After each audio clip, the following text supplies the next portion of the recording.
You know that feeling? You walk onto a car lot in 2020s, the smell of fresh rubber and desperation in the air, and you look at the window sticker of a standard SUV. Your stomach drops. Since when did a family hauler cost as much as a starter home in the Midwest? If you feel like the math doesn't add up anymore, you are not crazy. You are just waking up to the new reality. Right now, the average car payment in America is hovering around $740 a month. For used cars, it's over $550. That is not a transportation cost. That is a wealth destruction event. And that's before we even talk about the insurance premiums that skyrocketed last year. But here is the twist. Most people think the problem is the car price. It's not. The problem is that most of us are shopping with fantasy math. I'm Max.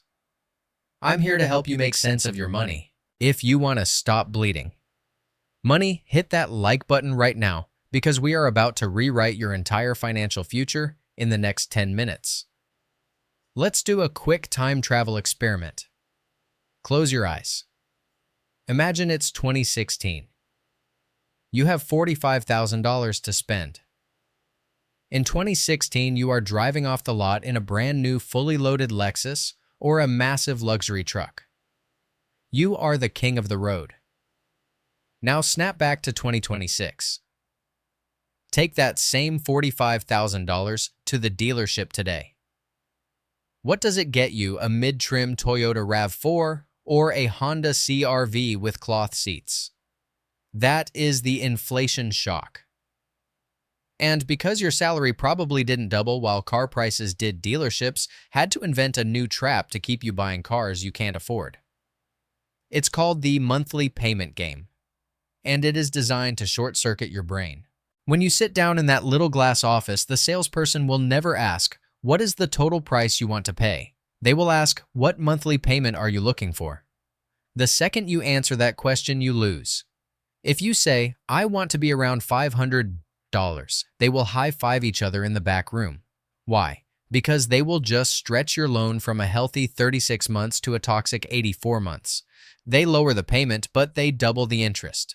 You end up paying $60,000 for a $35,000 car, and you will be underwater until 2032. So how do we fight back? We need a weapon. We are going to use the strict wealth rule. This isn't the rule for people who want to look rich. This is the rule for people who want to get rich. It's called 23-8. Here is the breakdown. First, you put 20% down. If you can't save 20% of the price in cash, you have no business buying the car. It proves you don't have the cash flow to support the purchase. Second, you finance for no more than 3 years, 36 months. Not 5, not 6, and definitely not 7. If you can't pay it off in 3 years, the car is too expensive for you. Third, and this is the one that hurts, your total payment cannot exceed 8% of your gross monthly income. I know what you are thinking. But wait, that makes almost every new car impossible to buy. Exactly. That is the point. The market has detached from reality, and this rule is the anchor that keeps you from drifting out to sea. But I know general rules can feel vague. You want specifics. You want to know exactly what you can drive if you make $50,000 versus $150,000. In the next section, I'm going to break down the specific salary tiers. And I have to warn you, if you are a high earner making 6 figures, you are actually in more danger than the person making minimum wage. I'll explain why that logic twist exists in just a minute. Let's rip the band-aid off. We're starting with the $50,000 salary. If you are earning $50,000 a year in 2026, I have some tough love for you. The car industry has essentially abandoned you. They aren't building cars for you anymore. They are building cars for people who borrow money to pretend they are rich. But you can still win if you ignore the shiny advertisements and look at the math. At $50,000 a year, your gross monthly income is roughly $4,166. Applying our strict wealth rule of 8%, your maximum monthly car payment is $333. Now pause. I can hear you screaming at the screen. You can't get anything for $333 a month. Let's run the numbers. With current interest rates hovering around 7 to 8% for good credit, a $333 payment on a 3-year loan means you can finance about $10,500. Add in your 20% down payment of roughly $2,500, and your total budget is around $13,000. This is the moment most people fail the test. They look at the $13,000 limit, they look at the $40,000 new crossover, and they say, screw it, I'll just sign the 7-year loan. Don't do it. Next time you are in line at a coffee shop, pay attention to your body. Do you hesitate before ordering the large latte? Do you quickly check your banking app while waiting? If spending $7 on coffee creates even a microsecond of anxiety, you absolutely cannot afford a $600 car payment. The anxiety you feel in the coffee line is your bank account trying to warn you. Listen to it. At the $50,000 level, you are not buying a status symbol. You are buying a tool to get you to work so you can make more money. You are looking for an A to B vehicle. The good news, the reliability myth, is a lie sold by marketing departments. They want you to believe that if you don't buy a brand new car, you will die on the side of the highway in a fireball. The reality is that a 2017 Honda Civic or a 2019 Toyota Corolla with 80,000 miles is practically invincible if it was maintained. But here is a pro tip for 2026. Look at the unsexy brands. Everyone wants a Toyota or Honda, so the Toyota tax is high. Look at a used Mazda 3 or even a Buick. Yes, a Buick. They depreciate like rocks, which is bad for the first owner, but amazing for you. You can pick up a reliable, comfortable car for $12,000 that will last you 5 years without a car payment strangling your ability to save. Now, let's move up the ladder to $75,000 a year. This is the danger zone. At $75,000, you feel like you have some breathing room. Your gross monthly income is $6,250. The 8% rule gives you a monthly budget of $500. With a $500 payment on a 3-year term and your cash down payment, you are shopping in the $20,000 to $22,000 range. This is a dangerous place to be because banks will tell you that you can afford double that amount. A loan officer will look at your $75,000 salary and happily approve you for a $45,000 loan. They will compliment your credit score and hand you the keys to a brand new sporty SUV. If you take that bait, you become car poor. You look successful at the stoplight, but you are eating instant noodles at home because your insurance and car note are eating 25% of your take-home pay. At this level, stick to the plan. A $20,000 budget in 2026 gets you a fantastic car.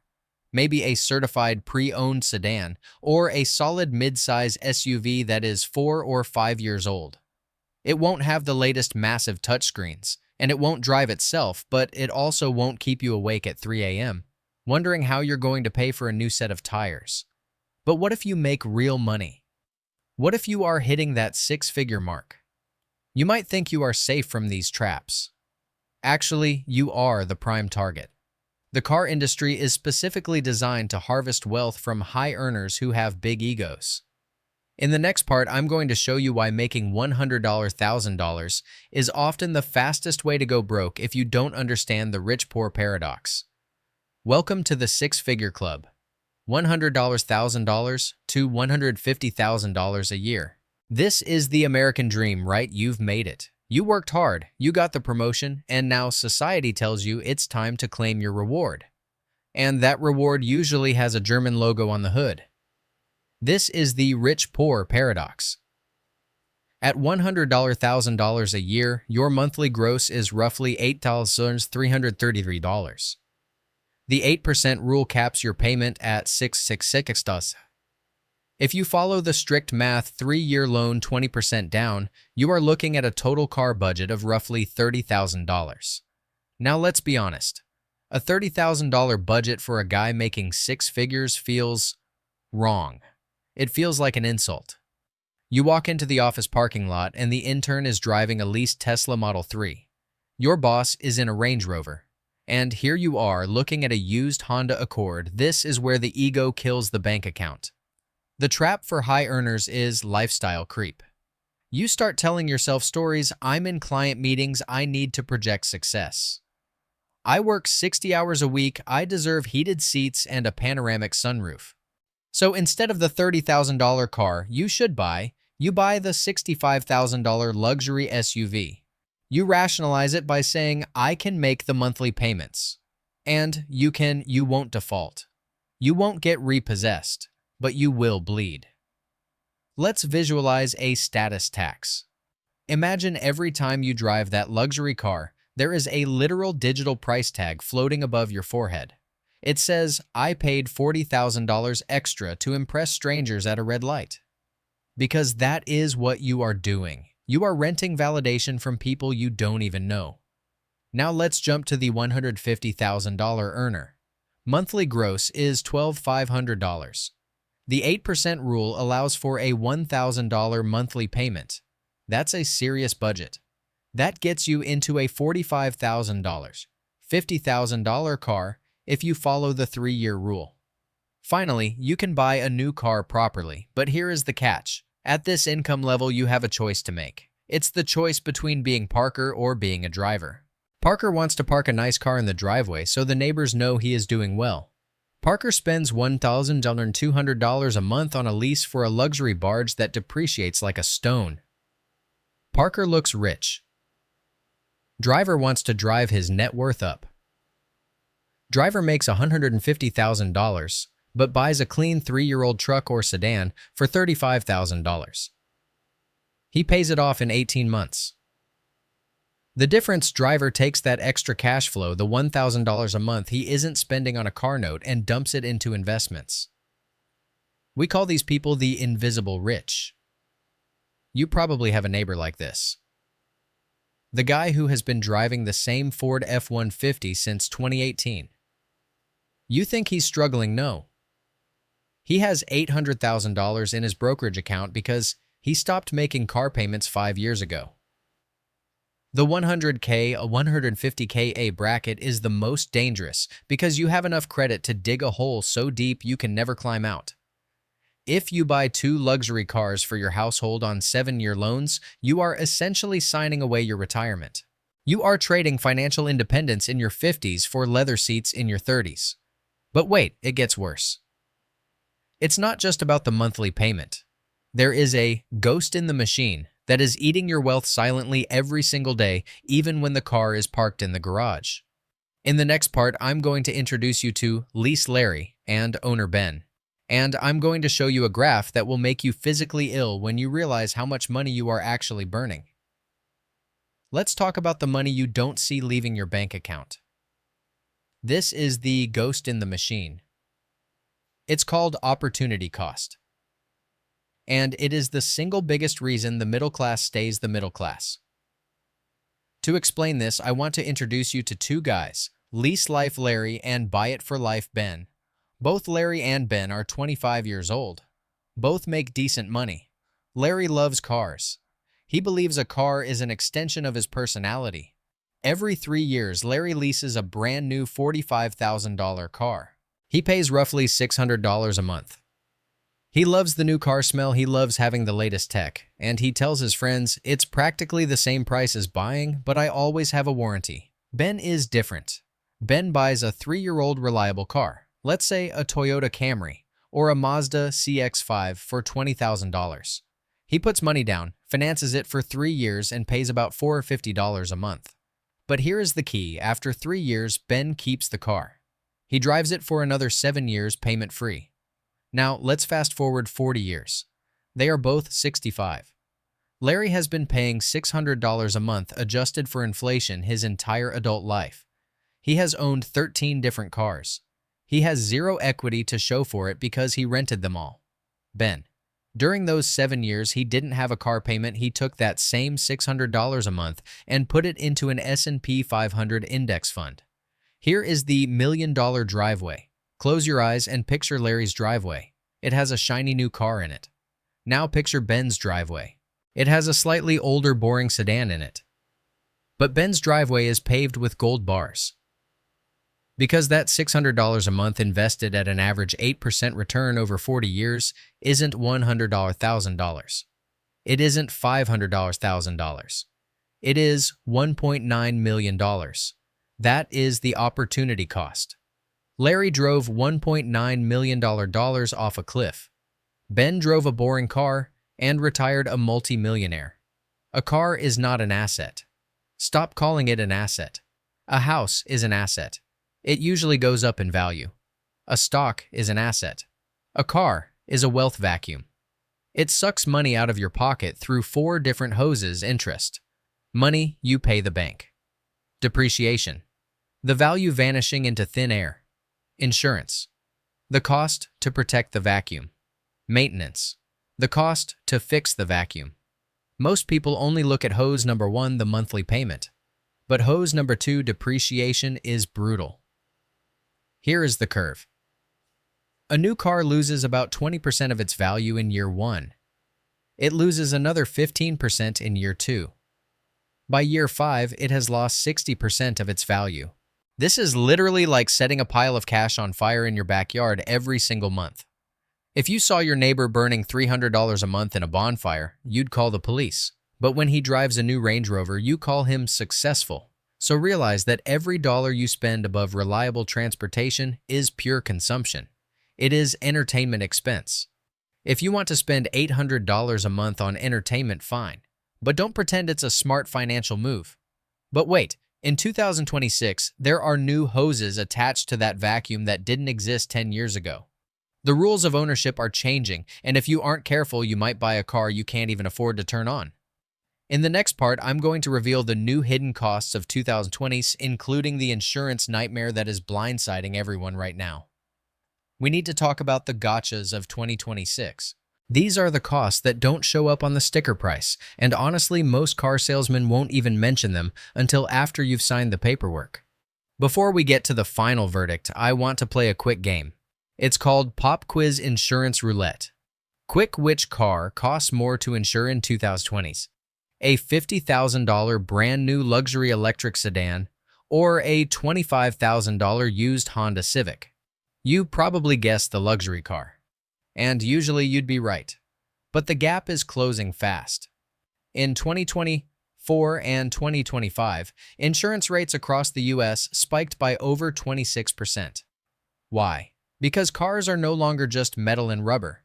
They are computers wrapped in glass. A fender bender in 2010 cost $500 to fix. You popped the dent out, maybe sprayed some paint. Done. A fender bender in 2026. That bumper has ultrasonic sensors, a radar unit for cruise control, and a camera for parking. That little dent is now a $3,500 repair because the sensors have to be recalibrated by a specialist. Insurance companies aren't stupid. They passed that cost directly to you. So here is the new rule. Quote before you note. Before you fall in love with a car, call your insurance agent. Give them the VIN. You might find out that the affordable car you picked has a $300 month insurance premium that destroys your budget. But it's not just insurance. Let's talk about tech rot. In the old days, a car died because the engine blew up or the transmission failed. Today, basietas die because the screen goes black. Modern infotainment systems age like milk. Think about your iPhone from 6 years ago.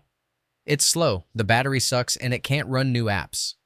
Now imagine that iPhone is glued into your dashboard and controls your AC and speedometer.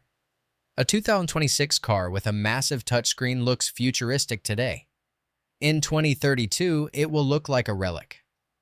And if that screen fails, it can total the car. This accelerates depreciation even faster than before. And then there is the subscription trap. Car manufacturers are desperate for recurring revenue. We are seeing brands charge monthly fees for heated seats, remote start, or even faster acceleration. Imagine buying a car and then having to pay a monthly rent just to use the features you already bought. This changes the calculation of ownership. You don't fully own the car anymore. You are just a user on a platform. This brings us to the total cost of ownership, TCO. When you are doing your math, you cannot just look at the loan. You have to add loan payment, insurance. Use a real quote: gas/electricity maintenance, tires, oil breaks, and subscription fees. If that total number is more than 15 to 20% of your take-home pay, you are walking into a trap. Okay, I've scared you enough. You know the problem, you know the costs, you know the math. Now you need the solution. In the final part, I'm going to give you the walk-away script to use at the dealership and the final dollar amount cheat sheet so you never have to guess again. You are now armed with the math, the psychology, and the hidden costs. But knowledge is useless without action. You need to know exactly how to execute this when you walk through those glass doors. Here is your final battle plan. The most powerful weapon you have at a dealership isn't your credit score. It isn't your trade-in. It is your feet. Here is the walk-away. Visualize this moment. You are sitting at the desk. The salesman comes back with a sheet of paper full of scribbles. He says, "Good news, we got your payment to $650. But you know the math. You know that $650 for 84 months is financial suicide. Most people freeze. They feel awkward. They don't want to be rude. You stand up. You physically push the chair back. You look them in the eye and say, that doesn't fit my 23/8 rule. If you can't hit the total price I asked for, I'm going home to eat dinner. And then, this is the hard part, you actually walk towards the door. I promise you, one of two things will happen. Either they will miraculously find a way to lower the price to stop you from leaving, or you will save yourself from a $40,000 mistake. Both are wins. But before you even step foot on the lot, you need dealer kryptonite. Dealers hate cash buyers, but they hate outside financing even more. Before you go shopping, go to a local credit union or your bank. Get pre-approved for a loan. Walk in with a letter that says, I have a check for $20,000 at 6%. This destroys their ability to play the monthly payment game. You turn the conversation from how much can you afford per month to how much is the car. You strip away their power. So let's recap your survival cheat sheet one last time. Write this down on a post-it note and stick it to your credit card. If you make $50,000, your budget is roughly $13,000. You are looking for a reliable used hatchback or sedan. You are building the foundation. If you make $75,000, your budget is roughly $22,000. You are looking for a solid certified pre-owned vehicle. Do not let the bank talk you into a $40,000 SUV. If you make $100,000, your budget is roughly $30,000. Resist the urge to buy the luxury badge. Buy a top-trim non-luxury car and invest the rest. If you make $150,000, your budget is roughly $45,000. You can buy a very nice car, but remember the goal isn't to look rich. The goal is to be rich. The car you drive sends a message. But it's not the message you think. A brand new $80,000 truck doesn't say, I'm wealthy.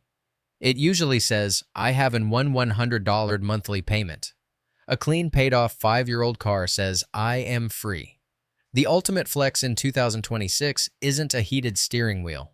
It's opening your banking app and seeing a net worth that is growing every single month because you aren't sending your paycheck to Ford Motor Credit. You work too hard for your money to give it all away for a ride to work. Keep your money. Buy your freedom first. If this video helped you dodge a financial bullet, hit that subscribe button. I've got a video coming up next on exactly how to invest that $500 month you just saved so you can retire a millionaire. You don't want to miss that.